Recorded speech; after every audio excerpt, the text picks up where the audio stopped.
नमस्ते। आज की इस चर्चा में हम एक बहुत ही कमाल के टॉपिक पर बात करने वाले हैं। एक पूरा 6 महीने का data science road map.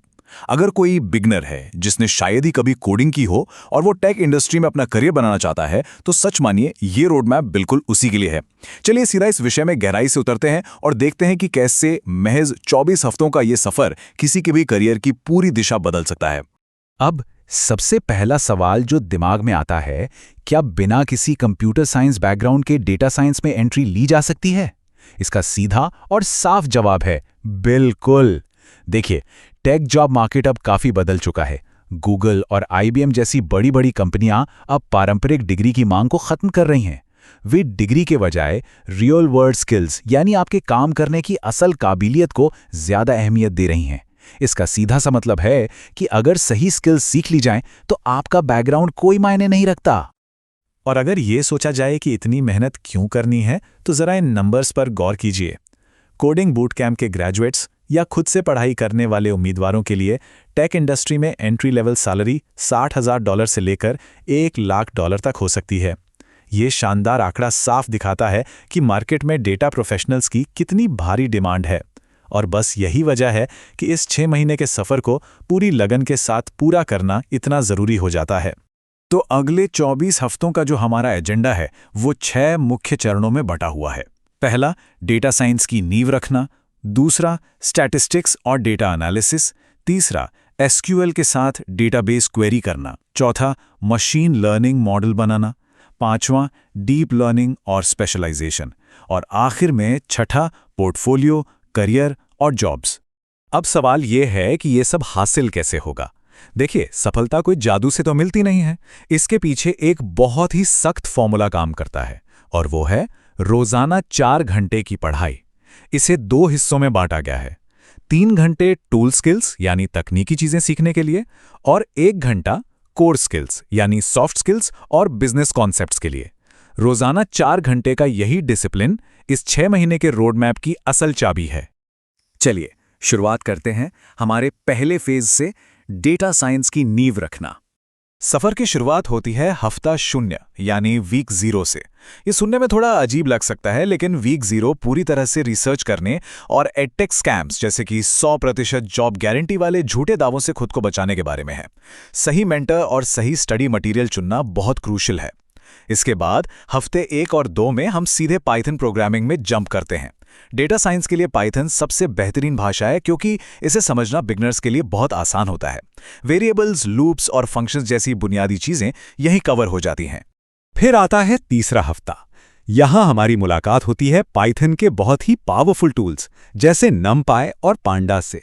Data के साथ काम करने के लिए ये टूल्स किसी भी डेटा साइंटिस्ट के लिए मस्ट हैव हैं। लेकिन याद है ना, हमने कोर स्किल्स के लिए 1 घंटे का समय तय किया था। तो इस हफ्ते एक बहुत जरूरी कोर स्किल पर भी काम होता है। एक प्रोफेशनल लिंक्डइन प्रोफाइल बनाना, इंडस्ट्री के एक्सपर्ट्स को फॉलो करना और उनके पोस्ट्स पर मीनिंगफुल कमेंट्स करना। ये नेटवर्किंग का पहला और सबसे अहम कदम है। अब आगे बढ़ते हैं फेज 2 पर, स्टैटिस्टिक्स और डेटा एनालिसिस। गणित के बिना डेटा साइंस तो अधूरा है ना? तो हफ्ते 4 से लेकर 7 तक पूरा focus mean, median mode, probability, normal distribution और हाइपोथेसिस टेस्टिंग पर होता है। ये एक काफी इंटेंस स्प्रिंट है। इसके बाद आता है हफ्ता 8, जो पूरी तरह से एक्सप्लोरेटरी डेटा एनालिसिस यानी EDA पर फोकस्ड होता है। यहाँ हम देखते हैं कि गणित के सिद्धांतों का इस्तेमाल करके डेटा के पैटर्न्स को असल में कैसे समझा जाता है। ये 8वां हफ्ताना वास्तव में एक बहुत बड़ा माइलस्टोन है। अब थ्योरी से निकलकर सीधे प्रैक्टिकल काम पर उतरना होता है। इस हफ्ते कैगल जैसे प्लेटफॉर्म से रियल वर्ल्ड डेटा सेट्स को लिया जाता है और उन पर EDA परफॉर्म किया जाता है। इससे ये समझ में आता है कि रॉ डेटा आखिर दिखता कैसा है और उसमें से मिसिंग वैल्यूज को कैसे ढूंढा जाता है। सच कहूं तो यही वो जगह है जहां डेटा आपसे अपनी असली कहानी कहना शुरू करता है। यहां से हम कदम रखते हैं फेज 3 में, एसक्यूएल के साथ डेटाबेस क्वेरी करना। ठीक है, डेटा को समझना तो सीख लिया, लेकिन कंपनियों में ये डेटा आता कहां से है? जाहिर है डेटाबेस से। हफ्ते 9 और 10 में इसी से जुड़ी एसक्यूएल की बारीकियां सीखी जाती हैं। बेसिक क्वेरीज जैसे सिलेक्ट, वेयर, ग्रुप बाय से लेकर CTEs और ज्वाइंट्स जैसी एडवांस्ड क्वेरीज पर पकड़ बनाई जाती है। यहाँ एक बहुत ही दिलचस्प बात ध्यान देने वाली है। एक डेटा साइंटिस्ट को शायद ही कभी खुद डेटाबेस बनाने की जरूरत पड़ती है। फोकस सिर्फ और सिर्फ इस बात पर होना चाहिए कि मौजूद डेटाबेस से अपनी जरूरत का डेटा तेजी से और सही तरीके से कैसे निकाला जाए। और अब बारी है इस सफर के सबसे डिमांडिंग हिस्से की, फेज 4, मशीन लर्निंग मॉडल बनाना। हफ्ता 11 से लेकर 15 तक का ये जो बड़ा सा ब्लॉक है, ये मशीन लर्निंग के बेसिक्स को समर्पित है। देखिए, मशीन को कुछ भी सिखाने से पहले डेटा को साफ करना पड़ता है। अक्सर कहा जाता है कि डेटा साइंटिस्ट्स अपना 80% समय सिर्फ डेटा साफ करने में बिताते हैं, और यहीं से उसकी शुरुआत होती है। इसमें डेटा प्री प्रोसेसिंग और फीचर इंजीनियरिंग शामिल हैं। फिर अलग अलग एल्गोरिदम्स का यूज करके मॉडल्स को ट्रेन किया जाता है, और सबसे अहम काम, उनकी एक्यूरेसी यानी सटीकता को परखा जाता है। जब मशीन लर्निंग की बात आती है तो मुख्य रूप से 2 कैटेगरीज होती हैं जिन्हें समझना बिगिनर्स के लिए मस्ट है। पहला है सुपरवाइज लर्निंग, जहां मॉडल को पहले से लेबल किया हुआ डेटा दिया जाता है। मान लीजिए घर की कीमत का अनुमान लगाना हो, या फिर यह पहचानना हो कि तस्वीर में बिल्ली है या कुत्ता। दूसरा है अनसुपरवाइज लर्निंग, जहां डेटा का कोई लेबल नहीं होता और मॉडल को खुद ही डेटा में क्लस्टर्स या पैटर्न्स ढूंढने होते हैं। इंडस्ट्री में ये दोनों ही कॉन्सेप्ट्स बहुत भारी मात्रा में यूज होते हैं।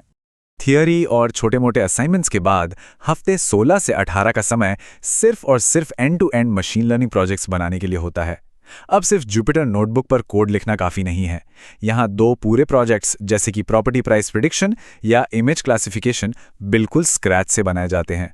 इसका मतलब है डेटा कलेक्ट करने से लेकर मॉडल बनाने और फिर उसे क्लाउड पर डिप्लॉय करने तक का पूरा सफ़र। एम्प्लॉयर्स असल में यही प्रैक्टिकल एक्सपीरियंस देखना चाहते हैं। इसके बाद हम पहुंचते हैं फेज 5 पर, डीप लर्निंग और स्पेशलाइजेशन।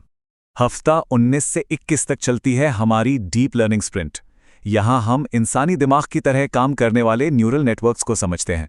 फॉरवर्ड प्रोपेगेशन हो या फिर CNN और RNN जैसे स्पेशल आर्किटेक्चर, सब यहीं सीखे जाते हैं। यहीं से इमेज क्लासिफिकेशन जैसी मुश्किल प्रॉब्लम्स को हल करना सीखा जाता है, जो नॉर्मल मशीन लर्निंग मॉडल से सॉल्व कर पाना लगभग नामुमकिन होता है। 21 हफ्ते पूरे होने पर हफ्ते 22 से 24 के बीच एक बहुत बड़ा फैसला लेना होता है, अपना स्पेशलाइजेशन चुनना। इंडस्ट्री में डेटा साइंटिस्ट अक्सर किसी एक खास फील्ड के एक्सपर्ट होते हैं। या तो आप नेचुरल लैंग्वेज प्रोसेसिंग यानी NLP चुन सकते हैं, जो टेक्स्ट और भाषा से जुड़ा है, या फिर कंप्यूटर विजन यानी CV, जो इमेजेस और वीडियोस से डील करता है। दोनों सीखने की जरूरत नहीं है, किसी एक में गहराई से एक्सपर्टीज हासिल करना ही इस टेक्निकल ट्रेनिंग का असली टारगेट होता है। और आखिरकार फेज 6, पोर्टफोलियो, करियर और जॉब्स। इतनी मेहनत के बाद कंपनियों की नज़र में कैसे आएं? इसके लिए एक सॉलिड टेक पोर्टफोलियो होना बहुत ज़रूरी है। इसके कुछ मस्ट हैव हिस्से होते हैं। पहला, गिटहब, जहां आपके सारे प्रोजेक्ट्स का कोड होना चाहिए। दूसरा, लिंकट्री, ताकि आपके सारे प्रोफेशनल लिंक्स एक ही जगह मिल सकें। तीसरा, एक ATS फ्रेंडली रिज्यूमे जो ऑटोमेटेड सिस्टम्स को आसानी से पास कर जाए। और चौथा, लिंक्डइन पर एक बहुत ही एक्टिव प्रोफाइल। सच कहूं तो इन चीज़ों के बिना बेहतरीन कोडिंग स्किल्स भी किसी काम की नहीं रह जाती। अब एक बात जो अलग अलग सोर्सेज से बिल्कुल साफ होती है, वो ये कि टेक इंडस्ट्री बहुत तेजी से बदल रही है। डिग्री से ज़्यादा अब प्रैक्टिकल पोर्टफोलियो और सॉफ्ट स्किल्स की डिमांड है। यहाँ 2 रास्ते हैं, या तो आप खुद से पढ़ाई करके पोर्टफोलियो तैयार करें, या फिर किसी बूट कैंप को ज्वाइन करें। बूट कैंप्स अक्सर टेक्निकल एजुकेशन के साथ साथ करियर सर्विसेज और सॉफ्ट स्किल्स की ट्रेनिंग भी देते हैं, जिसे आज के रिक्रूटर्स बहुत वैल्यू देते हैं। दोनों ही रास्तों की अपनी अपनी अहमियत है।